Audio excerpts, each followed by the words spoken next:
Shalom à tous, bienvenue sur la chaîne YouTube Lumière Divine. Si c'est pour vous la première fois, nous vous invitons à vous abonner. Vous êtes en train d'écouter le podcast Dans sa présence. Que Dieu vous bénisse. Ce soir, une fois de plus, le Seigneur nous parle et il nous parle sur les différents temps qu'il y existe en fait dans une journée. Si je peux dire la journée, je confonds le jour et la nuit ensemble. Amen. Et donc, dans ces 24 heures qui nous sont accordées, le Seigneur nous parle tantôt d'une manière, tantôt d'une autre. Il est capable de nous interpeller dans les moments même où on a l'impression qu'il ne faut pas qu'on soit importuné. Par exemple, pendant la nuit. Amen. Alléluia.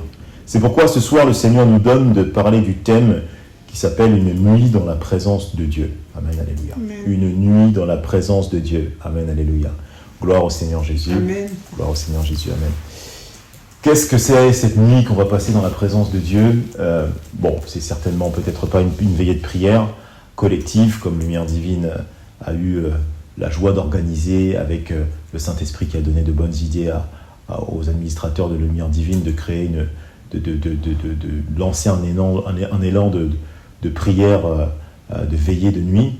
Mais ce n'est pas nécessairement cela, c'est ce que le Seigneur veut nous parler. Il veut nous parler effectivement du fait que aujourd'hui, la nuit, dans cette première partie qui est la nuit selon les hommes, la nuit est un moment où les hommes veulent se détendre, un moment où les hommes veulent faire des choses un peu spécifiques, c'est-à-dire faire des choses parfois qui sont illégales, essayer de braquer un musée, de braquer une banque, essayer de vivre la meilleure vie festive, de profiter, comme le dit le dicton épicurien, profiter de la vie, faire ce carpe diem, voilà, c'est ça le mot que j'ai cherché, le carpe diem, que tout le monde connaît.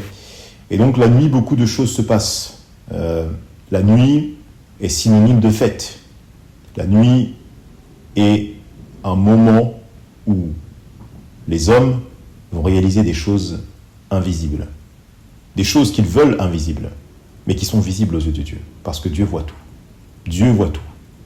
Et lorsqu'on parle de faire des choses invisibles, on peut parler d'un point de vue physique, mais aussi, on peut parler aussi également d'un point de vue spirituel aussi également. C'est-à-dire qu'il peut y avoir des activités spirituelles de nuit qui sont faites justement pour importuner les gens ou pour faire du mal.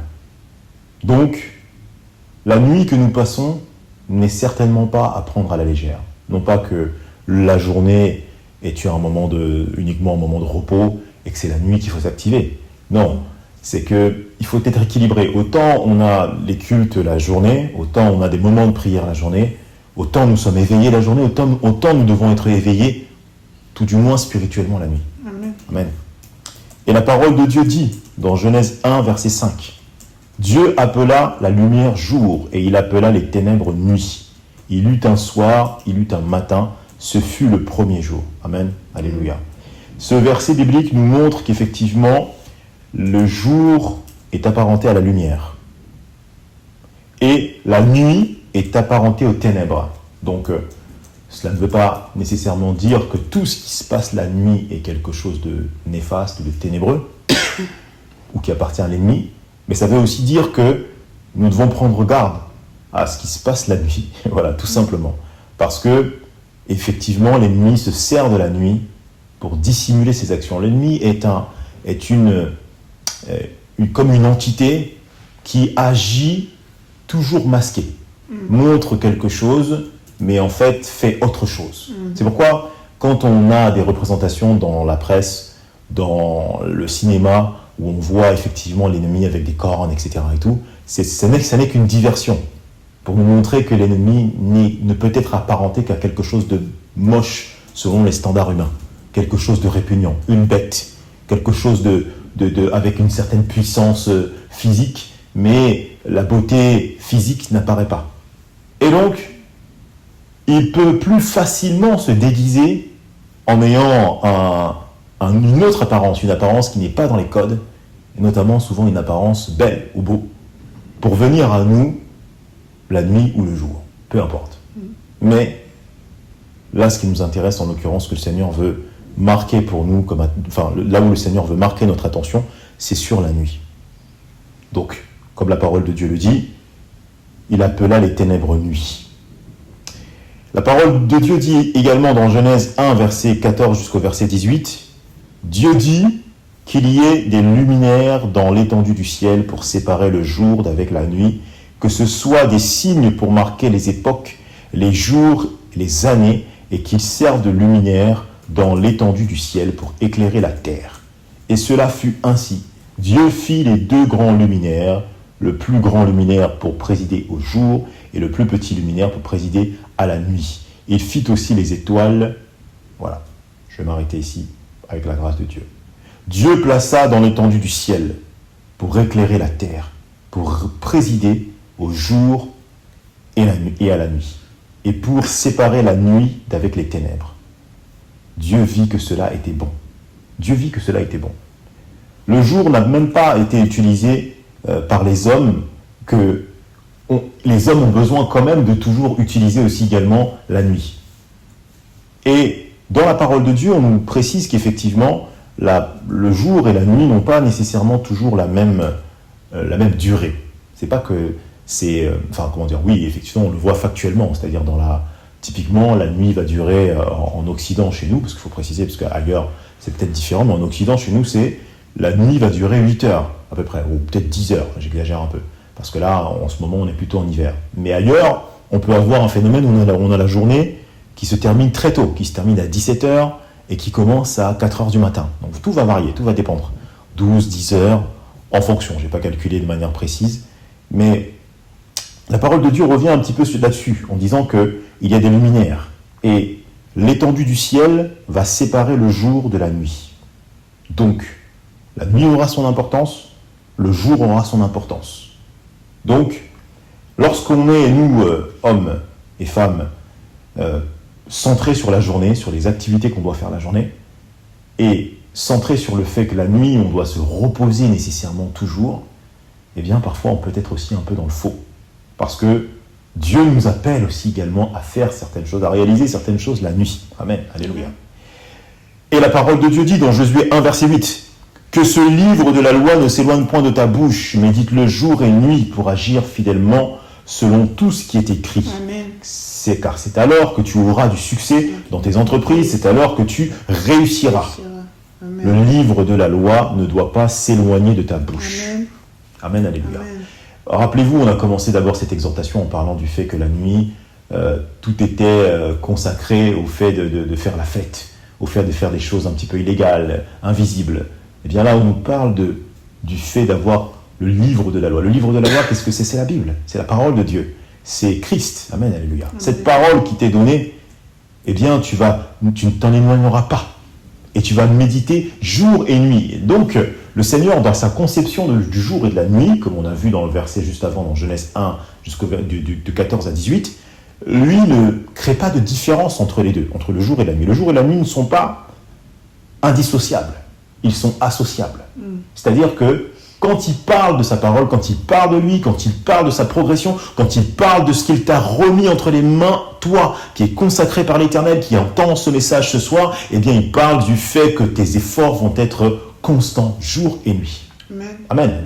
Cette constance, tu dois l'avoir pour agir fidèlement, selon tout ce qui est écrit. Ça veut dire que quelque part, la parole de Dieu est là pour te rappeler ce que tu dois être. Elle te rappelle ton essence, et ton essence veut que tu ne t'éloignes point de Dieu. Amen. Donc si tu avais l'habitude d'avoir des activités qui n'honoraient pas Dieu la nuit, parce que la nuit on ne te verrait pas, la nuit les hommes vont voir leur maîtresse, la nuit les femmes voient leurs amants, la nuit les présidents font des choses mystiques, la nuit les hommes et les femmes font des choses qui n'ont rien à voir avec Dieu, eh bien, tu dois laisser de côté ces choses au nom suprême de Jésus. Et si c'est encore ton cas ce soir, si ce soir, quand tu entends ce message, tu es encore connecté à des esprits de famille, à des choses qui ne vont pas avec la volonté parfaite de Dieu, alors remets ta vie entre les mains du Seigneur Jésus. Dis, Amen. Seigneur Jésus, je te reçois. Seigneur Jésus, j'abandonne ma vie à toi. Seigneur Jésus, je laisse toutes ces condamnations, je laisse toutes ces choses qui sont sur ma vie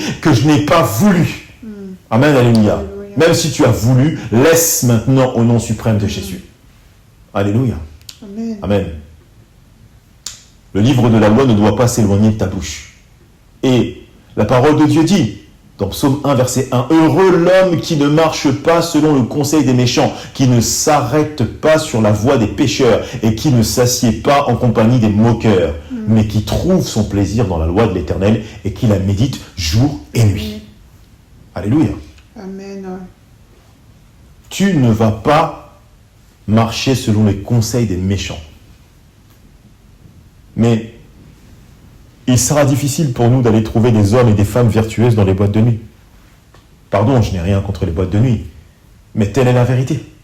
La boîte de nuit est un endroit de rencontre où souvent on cherche des relations de courte durée. Donc, comment aller dans des endroits obscurs, dans des endroits où la fête, le culte de la fête de la nuit est cultivé, alors que le Seigneur t'appelle à faire autre chose? Et quel genre de personnes tu vas croiser dans ces endroits, au culte de nuit, si ce n'est des personnes qui t'emmènent sur des chemins qui n'ont rien à voir avec Dieu. Et la parole de Dieu te dit, ne marche pas selon le conseil des méchants.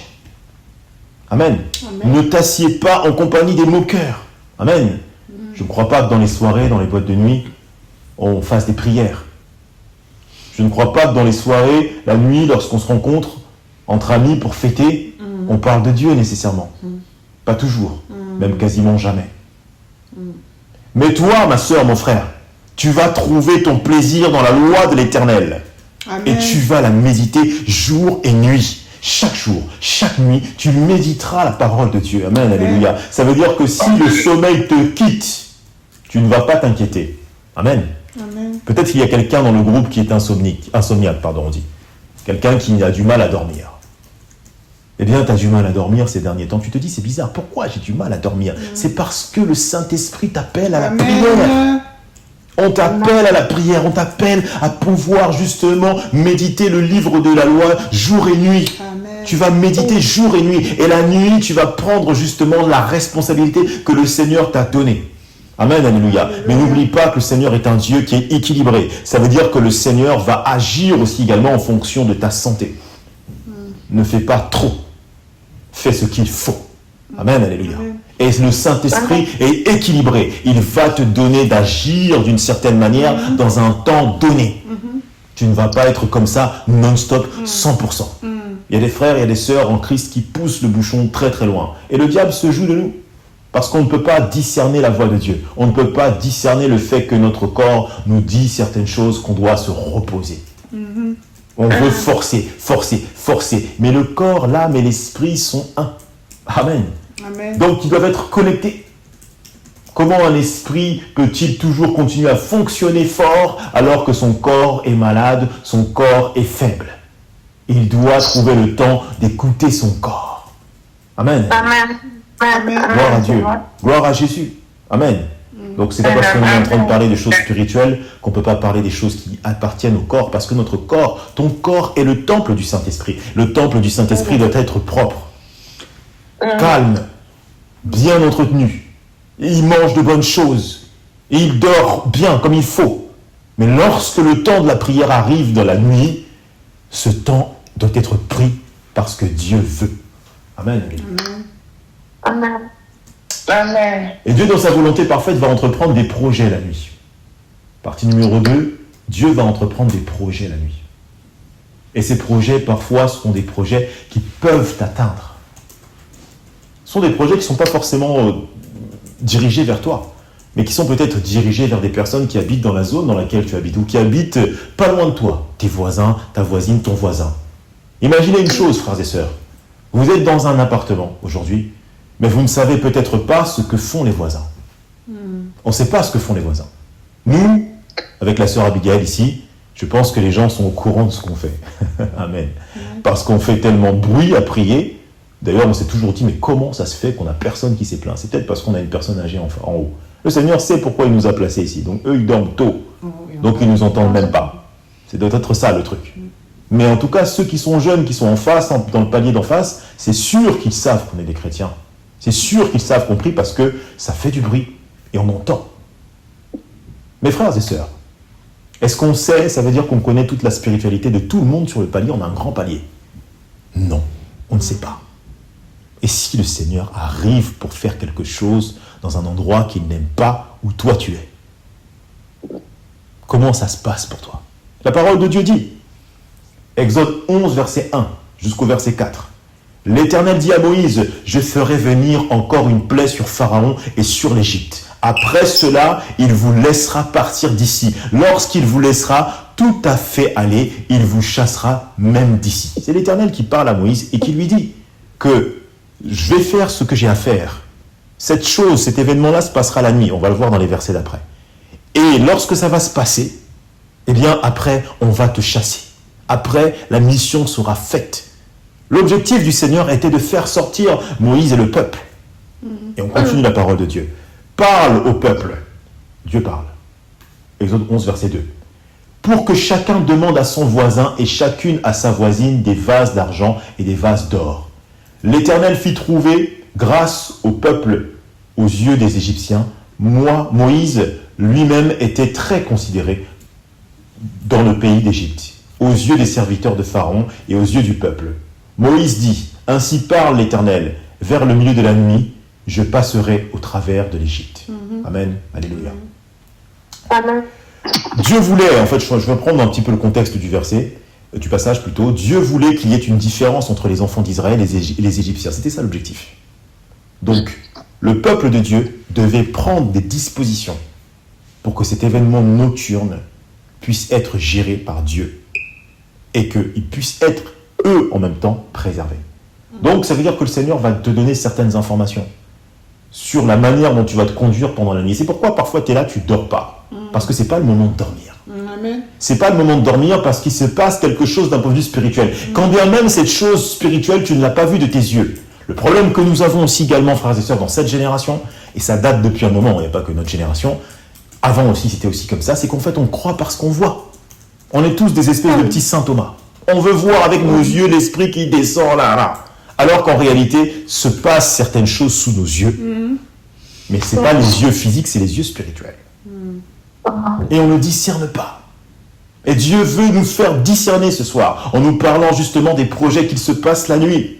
Et parfois, ces projets de mise à mort, ces projets de changement, de bouleversement, c'est Dieu qui en est à l'initiative. C'est bizarre de dire ça, parce que souvent on dit oui, Dieu est paix, Dieu est amour, Dieu est un Dieu de fidélité. Dieu peut aussi exterminer, raser tout. Amen. Il peut tout raser. S'il a envie, il va le faire. Et peut-être qu'il va le faire dans une zone là où tu es. Ça nous parle aussi, ça, à nous, Français. On est là dans un moment de paix.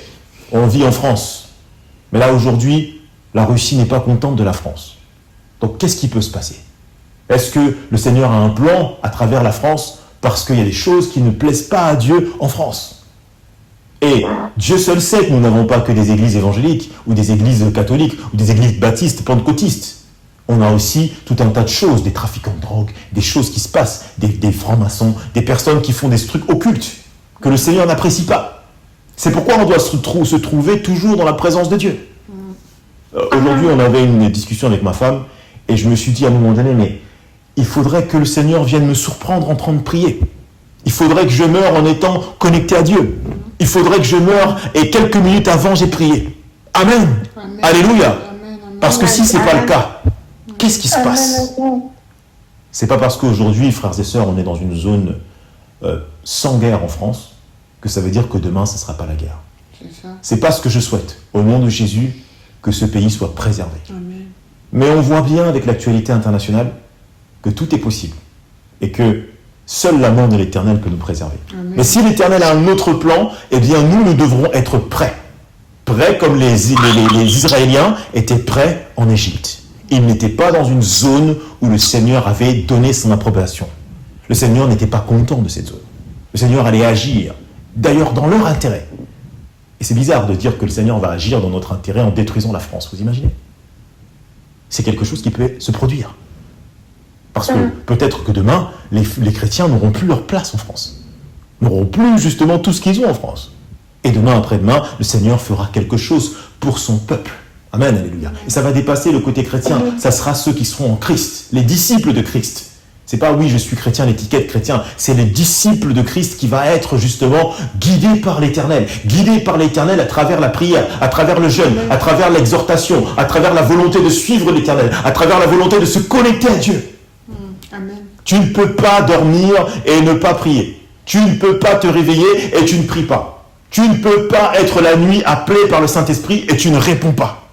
Et Dieu seul sait que c'est pas facile ce qu'on dit là. C'est pourquoi le Seigneur passe par les gens du groupe de prière, passe par des personnes des églises pour nous donner des programmes, pour qu'on ait l'habitude, pour qu'on se mette en place. Amen. Parce que si on n'a pas ça, frères et sœurs, si on n'a pas un programme qui vient de quelque part, que le Seigneur a mandaté une personne, un administrateur pour faire un programme, eh bien on aura du mal à être dedans parce que l'ennemi, son jeu, c'est de nous éloigner de tout ça. De nous dire que la nuit, c'est fait pour la fête. La nuit, c'est fait pour le repos. La nuit, c'est pas fait pour prier. La nuit, c'est fait pour justement faire tout sauf être connecté à Dieu. Mensonge. C'est un mensonge au nom de Jésus. C'est un mensonge. Amen. Que le Seigneur Jésus nous restaure. Que le Seigneur Jésus nous restaure. Alléluia. Amen. Amen. Dieu est souverain, frères et sœurs. Et sache que tes 24 heures lui appartiennent. Amen. Tout ce que tu as, même le moment où tu dors, ça lui appartient. D'ailleurs, tu dois remettre entre les mains du Seigneur Jésus ta nuit. Quand tu dors avec la présence de Dieu. Seigneur, ta présence ne me quitte pas. Dis ce soir avant de dormir, Seigneur, ta présence ne me quitte pas. Je peux être en train de dormir, ta présence ne me quitte pas au nom de Jésus. Au nom de Jésus. Amen. Mais quand tu fais cette prière, ne sois pas choqué si tu as des ouvertures spirituelles. C'est-à-dire que tu peux faire cette prière-là et rêver que les attaques spirituelles sont là, à gauche, à droite, à gauche, à droite. Pourquoi? Parce que tu as l'Esprit de Dieu qui est sur toi. Et l'Esprit de Dieu qui est sur toi et en toi te donne cette ouverture, qui te donne cette possibilité de voir des choses que tu n'aurais même pas vues si jamais tu n'avais pas été connecté à la présence de Dieu. Donc ça peut se tourner en rêve compliqué, où tu vas voir des choses, tu vas voir des attaques, peut-être. Mais le Seigneur est avec toi. Amen. Le Seigneur est avec toi, n'aie pas peur. N'aie pas peur. Amen. À toi et le jour, à toi et la nuit, tu as créé la lumière et le soleil. Psaume 74, verset 16. À toi, l'Éternel, est le jour, à toi, Éternel, est la nuit. Donc ma nuit, Seigneur, est à toi. Ma journée est à toi, ma nuit est à toi. Tout est à toi, Seigneur. Il n'y a rien qui n'est pas à toi, Seigneur. Donc je vais combattre. Donc je vais vaincre. Donc j'affronterai les obstacles avec toi, Seigneur. Amen. C'est avec toi que je ferai ces choses. Et c'est pourquoi on est victorieux, frères et sœurs. On est victorieux en Christ. Tu es victorieuse en Christ parce que tu as Christ. C'est pas parce que tu t'as toi-même. C'est pas parce que tu vis avec je sais pas qui. C'est pas parce que tu t'es lavé avec tel eau. C'est parce que tu as Christ. Alléluia. Amen. C'est pourquoi tu réussis. Dieu va éclairer ta vision et tu avanceras en fonction de ses instructions. Alléluia. C'est comme ça le Seigneur a interpellé Moïse, justement qu'on voyait dans l'Exode 11. Le Seigneur interpelle Moïse et il lui dit ce qu'il va faire. Il lui dit ce qu'il a prévu contre Pharaon. Et il lui dit surtout comment le peuple doit se comporter. Amen. Et il va faire trouver grâce au peuple, aux yeux des Égyptiens. Les Égyptiens vont vous dire, c'est bon, on vous libère. Parce que vous, votre Dieu est puissant. Amen. Amen. Amen. Donc peut-être aujourd'hui tu es en captivité en Égypte. Aujourd'hui tu vis ta vie en Égypte, mais sache que la délivrance vient au nom de Jésus. Ta vie sera délivrée au nom de Jésus. Tu ne seras plus malade. Tu n'auras plus de problème de couple. Tu n'auras plus de problème à ton travail. Au nom de Jésus. Jésus-Christ. Reçois cette bénédiction au nom de Jésus. Alléluia. Amen. Et la parole de Dieu dit dans Acte 16, verset 9, frères et sœurs. Dieu vous bénisse abondamment. Acte 16, verset 9. Pendant la nuit, Paul eut une vision.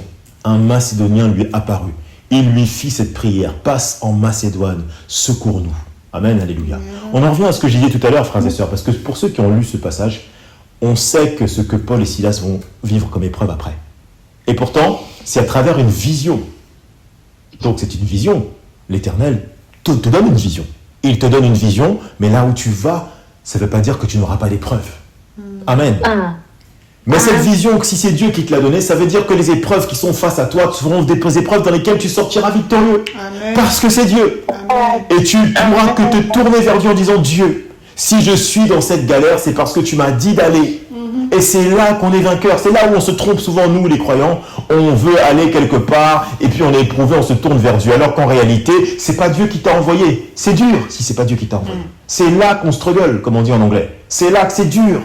C'est là que ça va pas. Parce que Dieu ne t'a pas envoyé. Sache où Dieu t'a envoyé. Prends le temps. Prends le temps de consulter Dieu. Amen. Consulte l'Éternel. Amen, alléluia. La consultation de l'Éternel va être capitale. Surtout dans la nuit. Surtout dans la nuit. Amen. Amen.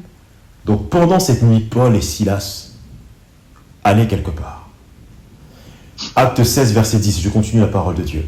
Après cette vision de Paul, nous cherchâmes aussitôt à nous rendre en Macédoine, concluant que le Seigneur nous appelait à y annoncer la bonne nouvelle. Amen, alléluia. Amen. Pas de peur dans l'esprit de Paul.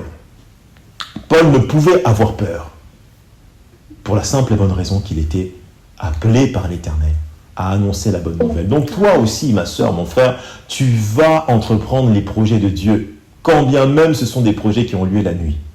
Dieu te mandatera selon sa sagesse. Il ne te dira pas d'aller faire des maraudes la nuit, par exemple, et prendre des risques. Si tu es quelqu'un qui n'a pas la possibilité de le faire. Amen, alléluia. Même si tu es un homme grand, costaud, le Seigneur ne te donnera pas des idées farfelues à faire des choses où tu vas te mettre en danger. Le Seigneur va prendre soin de toi. Le Seigneur est un Dieu équilibré. Le Seigneur est un Dieu saint. Amen. Amen. Et donc, tu peux lui faire confiance. Donne la main à Dieu. Donne la main à Dieu pour que cette nuit, tu puisses faire ce que Dieu t'appelle à faire. Amen. Le Seigneur est bon. Amen. Partie numéro 3. Au milieu de la nuit, Dieu te préservera. Amen, alléluia. Amen. Au milieu de la nuit, Dieu te préservera. Amen. On est encore connecté à notre thème de savoir passer une nuit dans la présence de Dieu.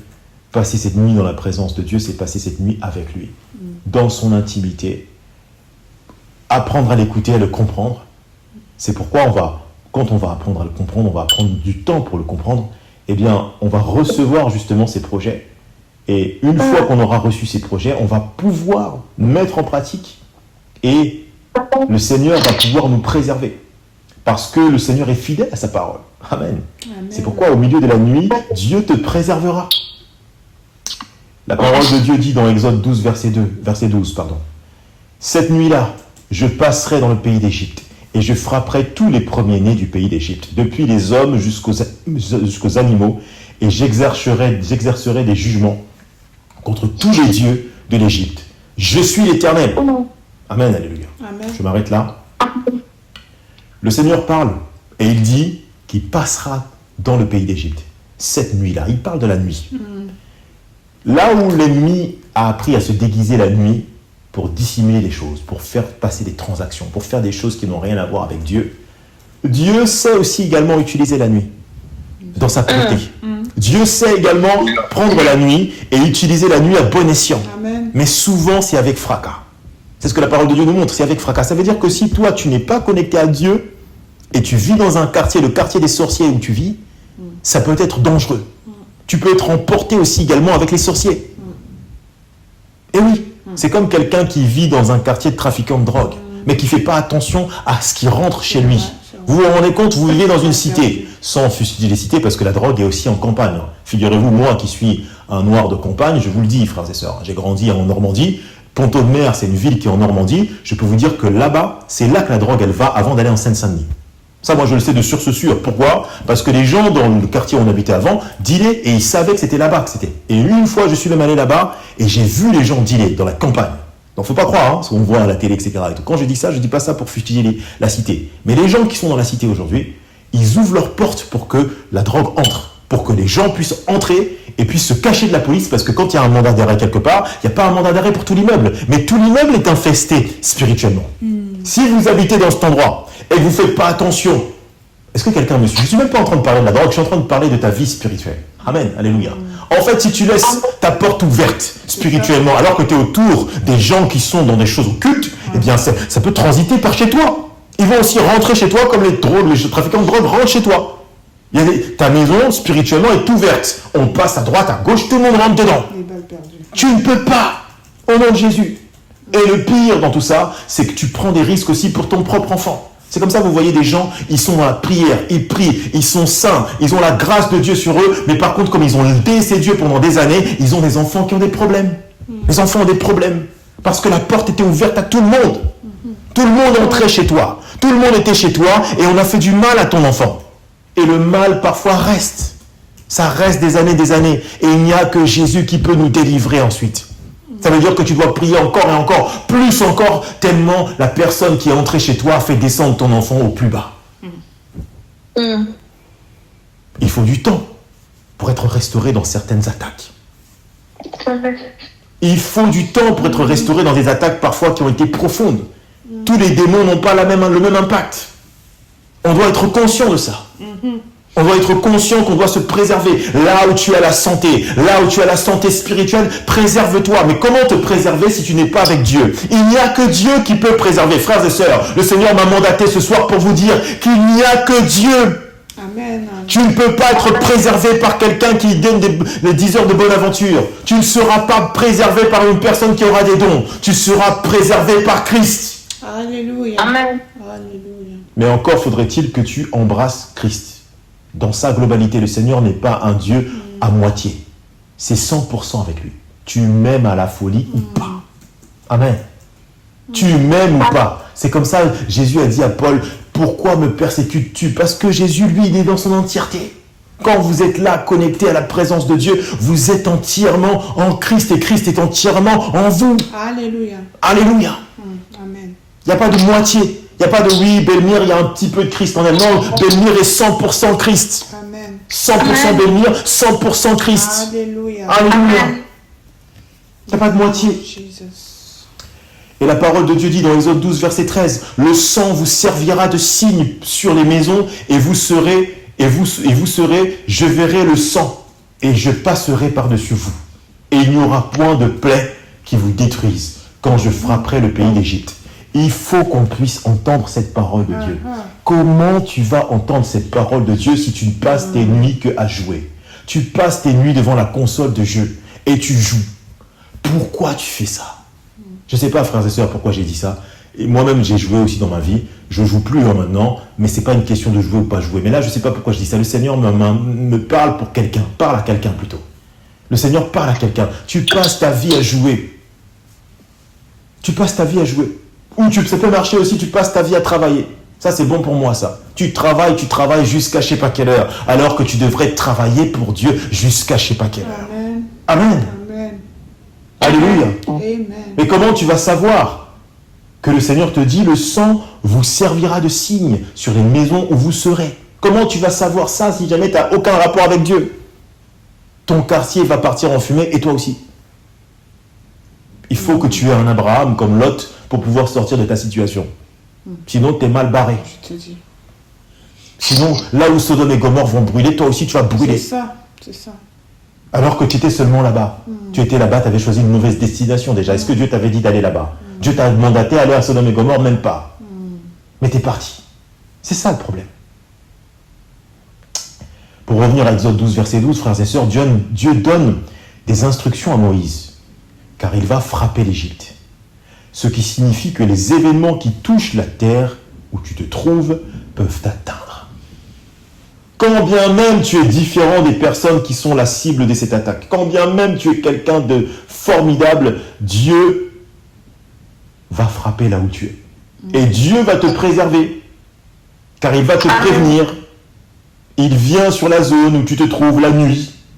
Impossible de dormir avec une petite prière. Impossible de dormir sans consulter Dieu, parce que tu as besoin de cette consultation auprès de Dieu. Pas le médecin, pas le voyant, pas la voyante, mais Dieu seul. Amen, alléluia. Rejette tout ce qui n'est pas de Dieu. Rejette les choses que tes parents t'ont instruit qui ne sont pas de Dieu, ma soeur, mon frère. Oui, il y a les poids des traditions, des cultures africaines anciennes. On te parle des anciens dieux, le culte des crânes, de ceci, de cela. Rejette toutes ces choses pour embrasser Christ. Rejette ça au nom de Jésus. Rejette ces choses. C'est pas une blague, tu peux pas faire les deux en même temps. Il est difficile de servir Dieu et maman en même temps, c'est pas possible. C'est pas possible. Tu dois demander son avis à Dieu, même pour voyager la nuit. en avion, en train, en voiture, peu importe, là où tu vas te déplacer la nuit, tu demandes la vie du Seigneur. Seigneur, est-ce que je peux partir? Un truc tout simple, hein? Tu parles à haute voix toute seule. Amen, alléluia. Ça s'adresse à une sœur, j'ai dit toute seule, pourquoi? Ça s'adresse à une sœur. Parle dans ta tête toute seule, même dans ta tête ou toute seule à haute voix. Et tu dis, voilà, Seigneur, est-ce que je peux aller? Est-ce que tu permets que j'aille dans cet endroit? Est-ce que tu permets que j'aille rencontrer ce frère qui dit qu'il veut m'épouser? Est-ce que tu permets que j'aille le rencontrer? Amen. Invite le Seigneur à prendre le contrôle. Écoute la voix du Seigneur comme Moïse. Moïse a écouté Dieu. Moïse n'a pas pris des décisions. Il a d'abord eu des échanges avec Dieu, des choses que Dieu lui a dit de manière concrète. Ça ne veut pas dire qu'on va tous parler avec Dieu comme Moïse le faisait face à face. Mais ça veut dire que quelque part, Dieu saura discuter et donner des messages. Alléluia, amen. Frères et sœurs, un jour, j'avais un membre de ma famille qui devait venir chez moi. Ma femme a reçu un songe. Mais pourquoi elle a reçu un songe comme ça? Parce que moi-même, j'étais en prière, frères et sœurs. Moi-même, j'étais un homme de prière. Amen. Je priais. Et donc, nous devons prier. Mais là où moi, je n'ai pas pu discerner, ma femme a discerné de manière claire. Et le Seigneur m'a donné une réponse claire. Je ne me souviens pas, honnêtement, je ne vais pas faire le gars spirituel à fond la caisse, là. Je ne me souviens pas si j'avais prié réellement sur ce sujet-là en disant, Seigneur, est-ce que mon frère peut venir chez moi? Mais en tout cas, ce que je faisais de manière régulière, c'était que j'étais dans la prière. Et lorsque le Seigneur a parlé à travers la voix de la sœur Abigail, où la sœur Abigail m'a donné des détails concrets, précis d'une personne, de plusieurs personnes de ma famille qu'elle n'avait jamais vues. Frères et sœurs, c'est un témoignage qui est réel. Écoutez bien ce que je vous dis là. Eh bien, j'ai entendu la voix de Dieu direct. Je n'ai même pas posé de question, j'ai dit annulé. Allez, hop, fini. Pas de rendez-vous. Amen. Il faut agir de cette manière, frères et sœurs. Si je vous témoigne cela comme ça, c'est pas pour rien. Si tu entends ce message ce soir, c'est pas pour rien. Il y a des rendez-vous qui doivent être annulés. Il y a des rendez-vous qu'on ne fait pas. Amen. Il y a des rendez-vous, on t'a donné rendez-vous quelque part, tu ne peux pas le faire. Le Seigneur m'avait parlé de manière claire. Je ne sais pas ce que je serais devenu, ce que ma vie de prière serait devenue. Peut-être si mon couple même aurait encore duré, si j'avais accepté ce rendez-vous. Je me souviens d'une sœur qui m'avait témoigné, qui avait dit, un jour, je suis tombée enceinte. Être enceinte, c'est une bénédiction. Amen. Sauf que quand on est enceinte et qu'on n'a pas de situation, on n'a pas de mari, on n'a rien, c'est toujours beaucoup plus difficile. Alors, frères et sœurs, je ne juge pas. Mais ma sœur m'a dit, c'est pas ma sœur de sang, mais c'était une sœur. Elle me dit, je suis enceinte. Et j'ai rêvé. Écoutez bien, frères et sœurs. J'ai rêvé que Dieu m'a dit non, avant qu'elle aille voir le gars en question. Le jour où cette conception s'est faite, elle a rêvé que le Seigneur lui a dit non, ne pars pas. Elle est partie quand même. Alors, encore une fois, frères et sœurs, avoir un enfant, c'est une bénédiction. Mais la bénédiction doit venir en temps voulu. Amen, alléluia. Amen. Elle doit venir dans un environnement favorable. Elle doit venir dans un moment juste pour le Seigneur. Elle doit venir dans un moment de bénédiction. Elle doit attirer les grâces et les bénédictions sur l'enfant qui est consacré à Dieu, qui rentre dans le mariage, qui est déjà dans un mariage, qui est conçu dans un mariage. Amen. Parce que Dieu est un Dieu saint, il est organisé, il est structuré. Le Seigneur ne peut pas être quelqu'un qui est désordonné. On a des enfants à des moments où ce n'est pas le moment. Non. Frères et sœurs, non. Non, il faut reculer. Il faut se préserver. Et Dieu va te préserver à travers les paroles qu'il te donne. Ce soir, il te donne une parole pour te préserver. Il te préserve. C'est parce qu'il t'aime qu'il te dit cela. Regardez vous-même. Il y a des parents dans ce groupe. Pourquoi vous donnez des conseils non-stop à vos enfants? De leur dire fais pas ci, fais pas ça. C'est pas parce que vous êtes des vieux réacs. C'est parce que vous êtes passés par des moments, des chemins où vous voulez pas qu'ils passent par ce chemin. Donc c'est une bénédiction. Vous les bénissez lorsque vous faites ça. Amen. Écoutez la voix de Dieu qui cherche à vous bénir. Écoute la voix de Dieu ce soir qui te touche et qui te bénit de te préserver. Préserve-toi au nom de Jésus. Amen. Préserve-toi des attaques spirituelles. Préserve-toi des choses qui se passent la nuit. Amen. Amen. Alléluia. Et sois connecté à Dieu. Sois connecté à Dieu. Mets le sang comme un signe sur ta maison. Mets le sang comme un signe sur ta maison parce que tu as entendu Dieu. Amen. Aujourd'hui, le Seigneur n'utilise plus ce type de méthode parce que Christ est venu. Alléluia. Amen. Mais, frères et sœurs, lorsque le Seigneur nous parle, on doit entendre. C'est ça que l'Ancien Testament nous dit. Alléluia. Dieu va te préserver car il va te prévenir. Il va te prévenir. Et il fera de grandes choses pour toi. Tu dois demander son avis, tu dois être proche de lui. Tu dois tout demander à Dieu. Et vivre selon le rythme de Dieu. Alléluia. Amen. Amen. Partie numéro 4, frères et sœurs. Les attaques spirituelles et physiques sont la nuit. Amen. Amen. Les attaques spirituelles et physiques sont la nuit. Ça ne veut pas dire qu'il n'y a que des attaques spirituelles la nuit, il peut y en avoir la journée. Mais la nuit, il y en a. Et le Seigneur nous parle à travers la parole de Dieu dans Juge 16, verset 2 jusqu'au verset 6. La parole de Dieu dit, on dit aux gens de Gaza, Samson est arrivé ici, et ils l'environnèrent, et se tinrent en embuscade toute la nuit à la porte de la ville. Ils restèrent tranquilles toute la nuit, disant au point du jour, nous le tuerons. Amen. Je vais m'arrêter là, frères et sœurs. Vous voyez bien que cette attaque physique, pour le coup, hein, la manière dont la Bible le relate, c'est physique. Eh bien, cette attaque physique se passe avec une embuscade qui est tendue la nuit. On attend la nuit. Pourquoi? Parce que la nuit, eh bien, l'ennemi sait que nous manquons de vigilance, dans la mesure où on a envie de dormir, où on a envie de se détendre. Remarquez bien, si vous durez la nuit, en mettant de côté la parole de Dieu, en mettant de côté la lecture biblique, en mettant de côté le jeûne, en mettant de côté la prière, vous allez commencer par faire des choses qui sont néfastes. Vous allez manger. C'est pas bon pour votre corps de manger la nuit. Ça a été prouvé scientifiquement. Vous allez commencer à manger. Ou vous allez regarder un film, vous allez être sur des écrans, et vous allez fatiguer votre corps. Donc l'ennemi sait que la nuit, la garde peut baisser. Surtout pour des gens qui ne sont pas connectés à Dieu. Et ça, lorsque je dis des gens qui ne sont pas connectés à Dieu, ne vous méprisez pas, frères et sœurs. On ne parle pas des païens. On parle de nous. On parle de nous qui ne sommes pas connectés à Dieu au moment où on doit l'être. Et c'est ça le problème. Et c'est ça qui se passe dans Juge 16, verset 2 jusqu'au verset 3, verset 6 plutôt. C'est que on essaie de tendre un piège à Samson. Et c'est la nuit que ça se passe. La parole de Dieu dit dans Juge 16, verset 3, je continue la parole de Dieu. Samson demeura couché jusqu'à minuit.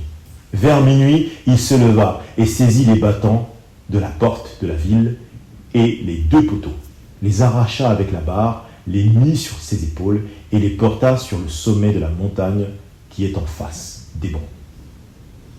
Amen. Je continue la parole de Dieu dans Juge 16, verset 6. Délila dit à Samson, « Dis-moi, je te prie, d'où vient ta grande force et avec quoi il faudrait te lier pour te dompter. » Je vais m'arrêter là, frères et sœurs.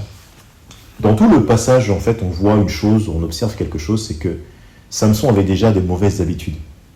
Il consultait une prostituée. C'est ce que la parole de Dieu dit au tout début. Et bon, ça veut dire que déjà, c'est déjà des choses qui faisaient qu'il n'était pas avec Dieu. Il y avait un écart. Alors que, si on lit plus loin, vous allez voir, pour ceux qui ont déjà lu le passage, on voit que Samson va dire à Délila quel était son secret. Il va mettre du temps, il va d'abord donner des fausses pistes, et puis ceci, cela, et elle va le prendre par des sentiments. Donc déjà, on ne voit aucun projet qui va mûrir entre Délila et Samson. Samson ne se pose pas des questions importantes, des questions de mariage, des questions de construction de vie avec Délila, qu'il vit une relation avec Délila. Déjà, on voit déjà les prémices d'une semence un petit peu compliquée. Et c'est une histoire qui parle à un frère qui est consacré à l'Éternel. Amen. C'est pourquoi il faut parler aussi également avec ses parents. Dans quel contexte on a été accouché par notre mère? On doit le savoir, ça. Parce que si on ne le sait pas, on peut aller courir à notre perte. Quand même on a été consacré par l'Éternel, on peut courir à une perte qui va être grande. Et ça, c'est vrai pour un homme comme pour une femme. Samson n'a pas de sexe, ma sœur. Dans le contexte biblique dans lequel c'est expliqué pour nous édifier, Samson n'a pas de sexe. Ne croyez pas, c'est pas parce qu'on parle de force, etc.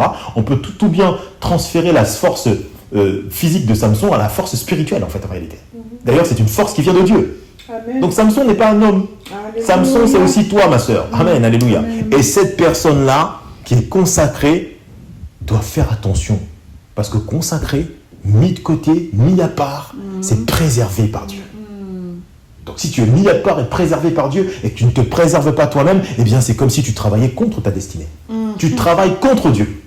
Dieu a travaillé pour toi et toi tu travailles contre lui. Ça c'est un problème. Et Samson a eu ce problème. Ça veut dire que quelque part, Samson avait deux adversaires. J'ai jamais vu les choses comme ça, frères et sœurs, avant de lire aujourd'hui, alors que j'ai déjà lu ça plein de fois. C'est qu'en fait, le premier adversaire que Samson avait, c'était lui-même. C'était lui-même. On parle tous de Délila en disant que Délila c'était une machin, ouais, là, etc. Les Jézabel, les Délila, on met tout ça dans le même sac. Mais en réalité, Avant que Delilah te fasse tomber, te donne le croche-patte, le coup de la mort, il faut que tu sois aussi également, toi-même aussi également, laxiste. Toi-même aussi également endormi. La nuit, tu dors. Et il y a beaucoup de moments où vous voyez dans le passage qu'on parle de Samson qui se repose, il se dort dans les genoux de Dalila, dans les jambes de Dalila. Il fait que ça. On ne parle pas de Samson qui prie. On ne parle pas de Samson qui parle un peu dans sa barbe comme Anne. On ne parle pas de Samson qui fait des choses, qui prie l'Éternel, qui demande comme Ézéchias que l'Éternel puisse le protéger dans ses combats. On ne voit que ça à la fin. À la fin, quand on lui a déjà crevé les yeux. À la fin, quand les Philistins ont déjà joué avec sa vie, c'est là qu'il commence à dire à Dieu, Dieu, donne-moi une force, la dernière force possible pour que je puisse vaincre les Philistins. C'est qu'à la fin, quand il a déjà été mis quasiment à mort, n'attends pas ce moment-là, ma soeur, mon frère. N'attends pas le moment où l'ennemi t'aura déjà mis des flèches dans les yeux pour commencer à prier. Prie maintenant au nom de Jésus. Amen. Maintenant, mets tes genoux à terre pour demander à Dieu la force de résister à Delilah, de résister à je ne sais pas qui, on peut changer ce nom-là, de cette personne qui vient dans ta vie pour détruire. Cet homme qui vient dans ta vie, ma soeur, pour te détruire. Un homme qui vient pour battre une femme, il vient pour détruire. Il vient pour détruire ta destinée. Et toi, tu vas avec cet homme-là. Comment c'est possible, frères et sœurs? Et de toute façon, quand une fleur est bien entretenue, ça se voit que la main est verte. Alléluia. Amen. Moi, je vous dis, frères et sœurs, j'ai certains membres de la famille de ma femme qui ont changé d'attitude avec moi. Quand ils ont vu que ma femme a grossi, ils ont dit, elle a mangé la femme. Elle a mangé le gars, il s'occupe bien d'elle. Alléluia. Oui, je vous dis la vérité, frères et sœurs, c'est sans présomption que je vous dis ça. Je vous dis, c'est vrai. Les membres de la famille, les grands frères de ma femme, maintenant sont cool avec moi. Et le frère Ifat, vraiment, limite, ils vont m'appeler Yarifat. Ils vont me dire Yarifat demain. Ouais. Tellement ils sont contents, ils savent que leur sœur va bien. Donc toi, tu vas avec un homme où ça ne va pas, c'est pas bon. Tu dois lâcher cette relation. Tu dois lâcher cette relation. Parce que la consacrée à l'Éternel que tu es ne peut pas se mélanger avec de mauvaises personnes. Samson ne savait même pas qui il était en réalité. On lui avait expliqué certaines choses, mais il ne connaissait pas, il ne maîtrisait pas la profondeur de ce qu'il avait reçu. Il ne maîtrisait pas cette profondeur parce que s'il la maîtrisait, il n'aurait jamais parlé avec Delilah. Il n'avait pas de plan avec Delilah. Il n'avait pas d'avenir avec Delilah. Vous vous rendez compte de la relation plate qu'il avait avec elle? Et il lui a donné le plus grand secret qu'il devait donner à personne. Comment c'est possible? L'ennemi se joue de cette vie de débauche que tu vis. L'ennemi se joue de cette vie de relation simple que tu as. Comment tu peux être en couple avec une femme, tu dis on ne se marie pas, c'est pas grave. Comment c'est possible? Tu ne peux pas, au nom de Jésus. Tu dois officialiser les choses. Tu ne travailles pas dans la nuit masquée. La nuit, tu travailles à découvert, toi, parce que tu es découvert, parce que Dieu est avec toi. Amen. Donc tu ne fais pas des choses des entourloupes. Alléluia. Tu ne vis pas de relations qui sont cachées. Tu officialises. Alléluia. Amen. Amen. Amen. Dieu est avec toi, ma soeur, mon frère. Amen. Dieu te bénit ce soir de recevoir cette parole. Alléluia. Dieu te donne la santé. Dieu te donne la réussite à tous égards. Amen. Les attaques spirituelles sont la nuit, mais toi, tu es debout. Les attaques spirituelles peuvent être contre toi, mais toi, tu es vainqueur. Amen. Les attaques spirituelles peuvent te toucher, mais tu te relèves toujours. Amen. Les attaques spirituelles viennent dans ta direction, mais toi, tu esquives. Les attaques spirituelles sont contre tes parents, mais toi, tu n'as rien. Amen. Toi, tu n'as rien. Toi, tu vis. Toi, tu chantes. Toi, tu loues l'Éternel. Toi, tu glorifies l'Éternel de tout ton cœur. Quand bien même tu as des difficultés, quand bien même c'est difficile pour toi aujourd'hui, tu continues à marcher avec l'Éternel. Et tu ne visites pas les prostituées. Tu laisses les prostituées. Tu n'as aucune chance de rencontrer Delilah si tu n'es pas avec les prostituées à la base. Amen. Tu ne rencontreras jamais Delilah si jamais tu ne vis pas des choses avec des prostituées avant. Nous n'allons pas ouvrir les portes spirituelles de nos maisons. Au nom de Jésus. Il ne faut pas ouvrir la porte spirituelle de votre maison, ma soeur, mon frère. Parce que c'est ça qui donne une autorisation à l'ennemi. C'est pourquoi le diable voulait dire à Jésus qu'il reconnaisse certaines choses. Parce que ça allait donner une autorisation au diable d'entrer dans ta vie. Moi, on m'a déjà fait ça, frères et sœurs. Un membre de ma famille me dit, viens, on va voir des voyants, que va machin, etc. Et on va te dire ton avenir. Le but du jeu, c'était d'ouvrir la porte spirituelle de chez moi. Mais je ne savais pas. Mais comme j'avais la foi en l'Éternel, j'ai dit à cette personne, écoute, moi je ne crois pas en ça, je crois en Jésus, je crois en Dieu. Donc on ne peut pas aller, j'ai pas envie d'aller voir quelqu'un qui va consulter, qui va me donner mon avenir. D'ailleurs, c'est une drôle de conception, ça, vous voulez avoir des informations sur les gens. Avoir des informations sur les gens, ça veut dire qu'on est mal intentionné souvent. C'est vrai, frère, c'est ça. Honnêtement, les gens qui vont vous dire que j'ai besoin de savoir ce qui se passe dans ta vie, posez-vous des bonnes questions. On est frères et sœurs en Christ là, on est tous ensemble dans le Seigneur. Et Dieu seul sait qu'on a envie que tout à chacun s'en sorte. On a prié, moi j'ai prié aujourd'hui pour que tout à chacun soit béni dans ce groupe. Amen. Alléluia. Amen. Mes frères et sœurs, je n'ai pas besoin d'avoir tout sur votre vie. Non. Déjà, j'ai suffisamment à faire avec la mienne, pour commencer. Et puis, je peux souhaiter le bien à quelqu'un sans avoir besoin d'entrer dans les détails. Pas besoin. Amen. Si on est de bonne foi, frères et sœurs, on est censé dire à nos amis de ne pas tout nous dire. C'est bizarre ce que je dis là. On est censé dire à nos amis de se préserver aussi également. Ce qui est secret, que Dieu t'a donné, que Dieu t'a remis, ne le remets pas entre les mains de tout le monde. Moi, quand le Seigneur m'a révélé que tu as un ministère, d'ailleurs, bon, il y a toujours débat sur le ministère en disant c'est quel ministère, mais le Seigneur m'a révélé que j'avais un ministère pastoral ou apostolique. Eh bien, frères et sœurs, j'ai mis du temps à en parler. Même à ma femme, j'ai mis du temps. Pourtant, j'étais déjà avec ma femme à un moment, mais j'ai mis du temps à lui parler de ça. Parce que je savais que c'était quelque chose de spécial. Je savais quand j'ai vu ce songe, que j'ai vu que là, le Seigneur m'a parlé de quelque chose. Et je me suis réveillé comme, c'était même pas un rêve, c'était une vision, frères et sœurs. Je me suis réveillé, j'ai dit, ah, ça c'est quoi ça? Tu n'es même pas pasteur, tu n'es même pas en Christ, tu t'es même pas baptisé, tu rêves ça. Qu'est-ce que c'est? Et j'ai senti que c'était quelque chose de spécial. Eh bien, je n'ai pas parlé au début. J'ai laissé d'abord, parce qu'il fallait que je sois suffisamment aguerri et suffisamment en croissance pour pouvoir en parler. Amen. Si j'en parlais dès le début, peut-être on allait me vendre en Égypte. Dans la soute. Allez hop, bouge là-bas toi. Qu'est-ce que c'est que ce truc? Il veut devenir pasteur celui-là? Mais non. Alors, frères et sœurs, tu dois préserver ce que Dieu t'a remis. Tu dois préserver ce que Dieu t'a remis parce que cette chose, l'ennemi est prêt à venir la nuit pour te l'arracher. Et tu vas préserver cette chose parce que tu vas prier, parce que tu vas veiller, parce que tu seras au taquet, parce que lorsque le Seigneur te dira ce soir, c'est pas la nuit du sommeil, tu ne dormiras pas au nom de Jésus. Amen. Tu ne dormiras pas. Il faut qu'on sache écouter l'Esprit de Dieu. Il faut qu'on sache écouter l'Esprit de Dieu. Comment j'aurais fait, frères et sœurs, par rapport au témoignage de membres de ma famille, si jamais j'avais accepté tout ce qu'on m'a dit? En plus, c'était une question de parler de moi. On disait, voilà, c'est ta vie, etc. et tout. Bon, ok, ta vie, elle est en échec en ce moment. C'était un moment difficile pour moi dans ma vie. Eh bien, on vient me dire, oui, tu vas aller maintenant voir quelqu'un qui va t'aider. C'est comme si on te vendait une cure. Le diable aime se déguiser. Hein. On te vend une cure comme si tu allais guérir, etc. Alors que tu vas guérir de rien du tout. Tout ce qu'on veut, c'est que tu donnes un mandat. On ouvre une feuille, on fait un mandat et que tu te signes. Comme ça, il va rentrer dans ta vie, faire tout ce qu'il veut. Et parfois même, frères et sœurs, je vais même plus loin que ça. Il faut voir aussi également, l'œil spirituel est un œil aiguisé, frères et sœurs. C'est-à-dire que peut-être même la personne de ma famille, là, ne savait même pas ce qu'elle faisait et qu'il y avait l'ennemi qui était derrière, encore derrière, loin derrière, en train d'utiliser. Donc des fois même, tu as la personne en qui tu as le plus confiance, quelqu'un que tu aimes profondément, un frère, une sœur. Moi, je dirais, si on me pose la question, on me dit c'est qui cette personne, je dirais la sœur Pamela. Alléluia. Quelqu'un que j'aime profondément et qui sait que je sais qu'elle m'aime. Je sais qu'elle m'aime, je l'aime aussi, je sais qu'elle m'aime. Et bien même cette personne-là, parfois, je dois garder ce que j'ai pour moi. Amen. Alléluia. Est-ce que quelqu'un comprend? On ne parle pas du fait d'haïr ou de laisser, de mettre de côté ou de donner, d'avoir des mauvais ressentiments face aux gens de sa famille. C'est juste que même si tu l'aimes profondément, parfois il y a des choses que le Seigneur t'a remis, tu ne peux pas aller lui en parler maintenant. Ce n'est pas le moment. Et de toute façon, il y a des choses qu'on ne peut pas cacher, frères et sœurs. Il y a énormément de choses qu'on ne cache plus.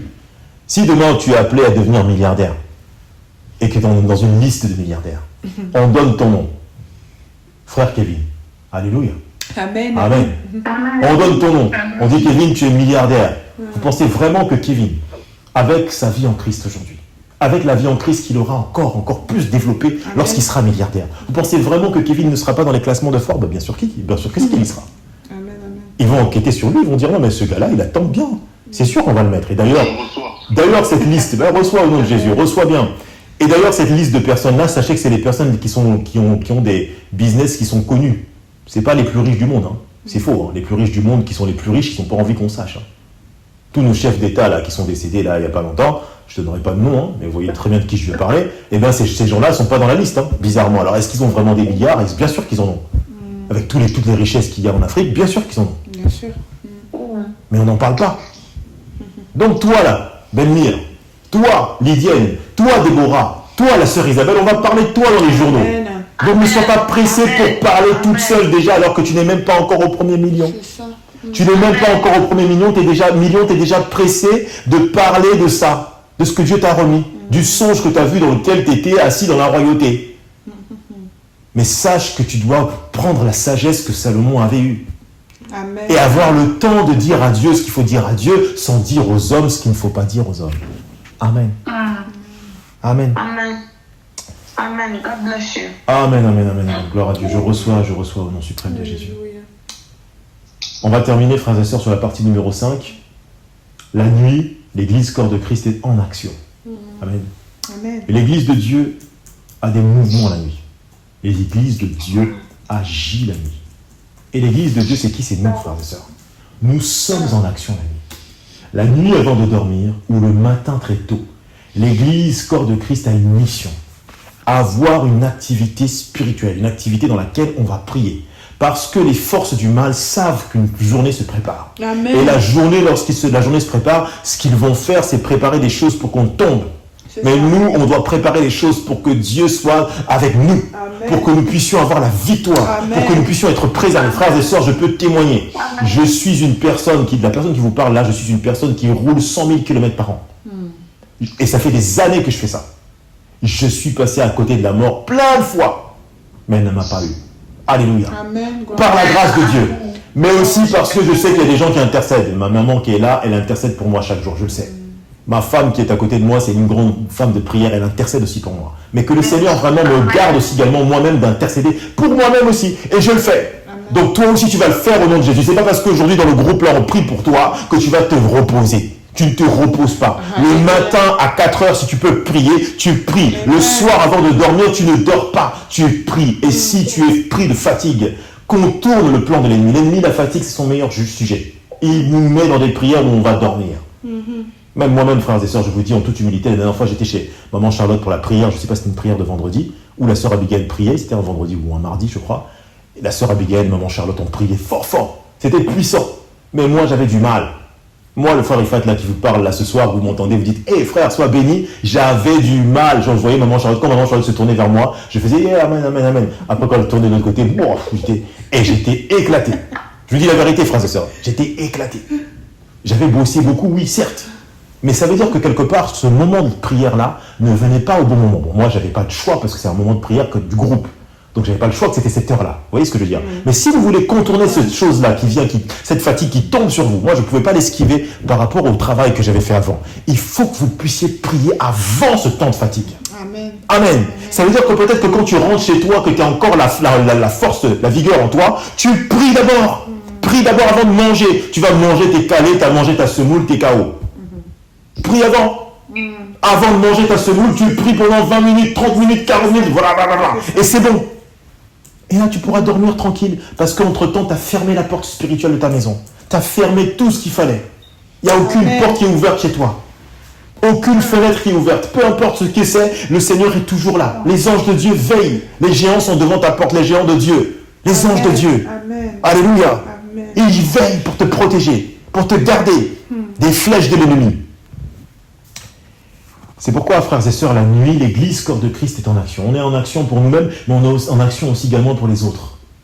On est en action pour intercéder, pour que d'autres personnes soient protégées, parce qu'on a nos frères, nos sœurs, nos amis que nous aimons profondément, qui sont des personnes qui sont malheureusement parfois loin de Dieu. Et on doit prier. On doit prier pour eux, pour qu'ils se rapprochent de Dieu. Amen.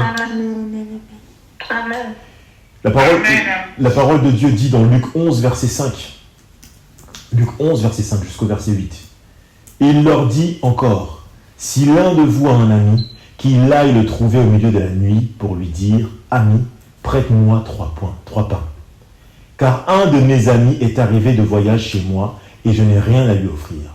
Et si, de l'intérieur de sa maison, cet ami lui répond, ne m'importune pas, la porte est déjà fermée mes enfants et moi sommes au lit. Je ne puis me lever pour te donner des pains. Je vous le dis, même s'il ne se levait pas pour les lui donner, parce que c'est son ami, il se lèverait à cause de son importunité et lui donnerait tout ce dont il a besoin. Amen. Alléluia. Amen. Amen. Je vous le dis, même s'il ne se levait pas pour les lui donner, parce que c'est son ami, il se lèverait à cause de son importunité et lui donnerait tout ce dont il a besoin. Amen, alléluia. Amen. C'est un verset que j'ai eu du mal à comprendre, moi je vous dis la vérité, frères et sœurs. Parce qu'en fait, il fallait lire dans le contexte. D'abord, j'ai commencé à lire tout seul, et en fait, il fallait lire le début, et aussi la fin. Tout en entier. Et quand on lit tout en entier, on se rend compte que en fait, c'est les apôtres qui demandent à Jésus comment prier. C'est ça la base, c'est comme ça que ça commence en fait. Donc c'est là qu'il explique la fameuse prière du Notre Père, comment la faire. Et bon, là, on est dans l'évangile de Luc, donc je crois que dans d'autres évangiles, c'est expliqué d'une autre manière. Donc on ne va pas trop dans le détail, en fait. Dans l'évangile de Luc, on ne va pas trop dans le détail de la prière en tant que telle. On va très vite, justement, sur cette parabole. Et Jésus, en fait, il parlait de la prière avec cette parabole. Et cette prière-là, c'est la prière que toi, tu fais, ma soeur, mon frère. C'est-à-dire que, aujourd'hui, tu as cette possibilité de prier la nuit lorsque le moment n'est pas opportun. C'est pour ça qu'on parle, le terme est bien utilisé. Regardez bien dans le verset, c'est quel verset déjà? Voilà. Dans le verset 7, on dit « Ne m'importune pas ». La porte est déjà fermée. C'est l'ami, c'est le fameux ami là, à qui on vient déranger, et ce dérangement-là se passe la nuit. Cet ami-là, toi qui viens te déranger la nuit, c'est le Saint-Esprit. Amen. Le Saint-Esprit vient te déranger la nuit pour que tu te lèves. Et donc, c'est pour ça qu'on parle du terme, justement, du terme importunité. C'est important. C'est-à-dire, en fait, c'est quelque chose qui arrive mal, qui gêne, qui fatigue, qui ennuie, en fait. Voilà. C'est quelque chose qui vient à un moment où on n'a pas envie. Hein, les synonymes que j'ai trouvés, c'est ça. C'est barbant, casse-pied, collant, emmerdeur, pardon du vocabulaire, mais c'est ça. Envahisseur, gêneur. C'est ça. C'est ça. Quand on parle justement du fait que ce ne soit pas opportun, et cette importunité fait référence à cela. Et dans le Seigneur, il y a aussi cette importunité. Tu dois accepter au nom de Jésus de vivre cette importunité, de cet inconfort que le Saint-Esprit te donne de vivre. Le Saint-Esprit est équilibré. Le Saint-Esprit vient de Dieu. Donc le Saint-Esprit saura que peut-être ta limite physique est là, que peut-être demain tu as un test, tu as un examen. Donc ne te laisse pas guider par de faux esprits. En te disant, c'est bon, on a prié, c'est bon, là, ce soir, dimanche, le frère Ifat avait dit ceci, c'est bon, là, maintenant, on va jeûner pendant une semaine, alors que tu n'es même pas disposé parce qu'on t'a dit de prendre des médicaments. Ne confonds pas tout, ma sœur. Alléluia. Amen. Ne confonds pas tout. Prends le temps de guérir avant de faire ces choses. Mais le Saint-Esprit t'appellera, et lorsqu'il t'appellera, réponds. Amen. Réponds parce qu'il est important, le Saint-Esprit. Et c'est ça. Le Seigneur parlait en parabole aux apôtres en leur disant que vous me demandez comment prier, moi je vous explique quel sacrifice il faut faire pour pouvoir prier efficacement. Vous devez avoir le sens du sacrifice. Oui, vous pouvez me demander comment prier. La prière n'est pas de dire oui, je prie seulement, et je dis des choses. Genre, je dis des choses, mais j'expérimente les choses avec le Seigneur. Amen. Il n'y a pas que des paroles. Il y a aussi tout ce qui concerne les messages de l'Éternel et le moment important. Cette importunité créée par le Saint-Esprit dans ta vie.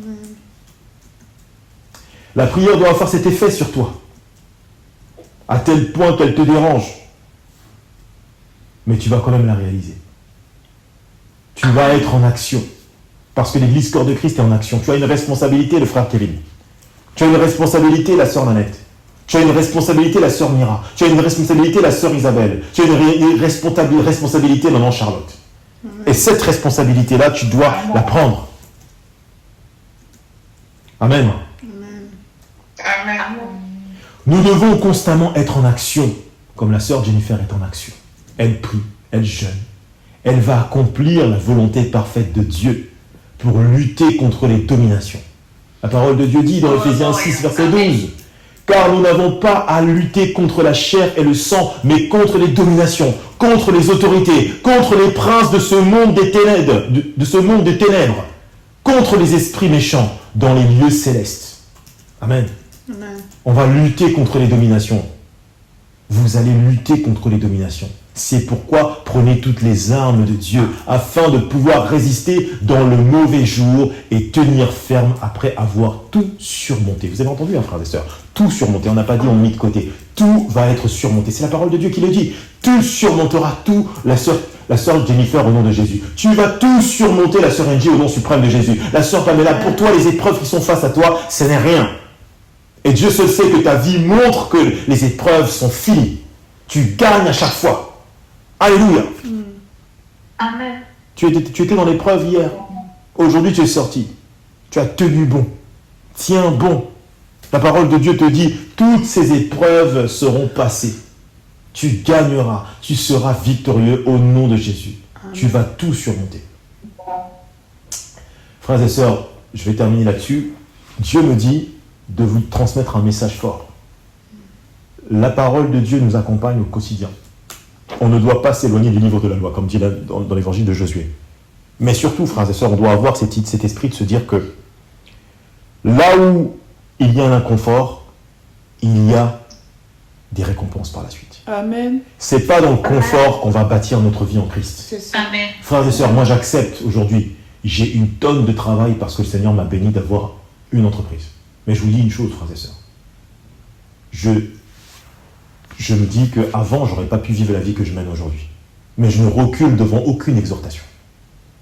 J'ai l'occasion d'annuler toutes les exhortations qu'on fait tous les dimanches, je vous assure. J'ai suffisamment de travail à faire pour me dire que non, mais en fait, je ne peux plus. Mais je peux grâce à Dieu. C'est Dieu qui me permet, parce que je m'occupe des affaires de Dieu, qui me permet de m'occuper de mes affaires et de faire des choses extraordinaires. Amen. Donc, frères et sœurs, la preuve est là. La preuve est là, frères et sœurs. Peut-être que je ne suis pas une personnalité connue. Peut-être que je ne le serai jamais. Je m'en fiche complètement. Tant que je sers mon Dieu. Mais frères et sœurs, je vous dis une chose. Dieu est réel. Ce qu'il fait est réel. Et n'oublions pas, frères et sœurs, un soldat ne va pas dormir en temps de guerre. Il ne dort pas. On vous parle de la cuirasse. Si vous prenez Éphésiens 1, on a lu Éphésiens 6, verset 12, jusqu'au verset 13. Mais si vous prenez Éphésiens après par la suite, vous allez voir qu'on parle de la cuirasse, de l'épée, etc. Mais pourquoi on parle de ça? Pourquoi on utilise des paraboles comme celle-ci? C'est parce qu'on doit combattre. Le soldat ne dort pas en temps de guerre, il s'organise pour récupérer, tout en restant actif. Ça veut dire que quand tu as les moments de jeûne et de prière, tu dois rester active. Tu dors un petit peu, et après tu continues à prier, jeûner. Parce que tu es un soldat de l'Éternel. Amen. Amen. Amen. Et le fait d'être actif, le fait que l'Église Corps de Christ est active, c'est l'équilibre et la sainteté de Dieu qui nous donne ce choix. Parce que ça nous permet de ne pas être surpris par les attaques de l'ennemi. Comme je vous ai expliqué, frères et sœurs, l'ennemi voulait venir chez moi, déguisé dans quelqu'un que j'aimais, que j'aime. Encore d'ailleurs, cette personne, je l'aime, je l'ai vu naître. Alléluia. C'est ma famille. Mais l'ennemi s'est déguisé à travers cette famille pour venir me faire du mal. Mais comme j'étais en prière, comme la sœur Abigail était en prière, on a vu. Et le pire dans tout ça, c'est que le Seigneur ne laissait de place à aucun doute. Parce que ma femme n'avait pas vu, je répète encore, ma femme n'avait pas vu ces gens. Ma femme n'avait pas vu cette partie-là de ma famille. Ma femme ne pouvait pas donner des détails précis comme ça. C'était impossible. Ça ne pouvait que venir de Dieu. Donc, lorsque tu es actif dans la présence de Dieu, la nuit, tu ne vas pas être surpris par l'ennemi. L'engagement au combat ne peut être avec des nuits complètes. Tu ne peux pas être engagé dans un combat spirituel, dans un combat physique, et puis tu dors 9 heures. Tu dors, ta nuit, elle commence à 22 heures, à 8 heures du matin, tu es réveillé. Il s'est passé un tas de choses que tu n'as pas vues. Il s'est passé un tas de choses que tu n'as pas maîtrisées. Et Dieu ne veut pas ça pour toi. Dieu veut que tu passes ta nuit dans la présence de Dieu. Dieu veut que tu passes ta nuit avec lui. Que tu dormes ou que tu ne dormes pas, tu es toujours connecté à Dieu. Amen. Au nom suprême de Jésus, nous te bénissons, Seigneur, et nous demeurons dans ta présence le jour comme la nuit, dans le nom suprême et puissant de Jésus. Amen, amen, amen, amen, amen, amen, amen. Gloire au Seigneur Jésus. Vous venez d'écouter le podcast Dans sa présence. Nous espérons que vous avez été bénis. Nous vous invitons à partager partager ce podcast afin que plusieurs puissent être bénis comme vous l'avez aussi été. Shalom.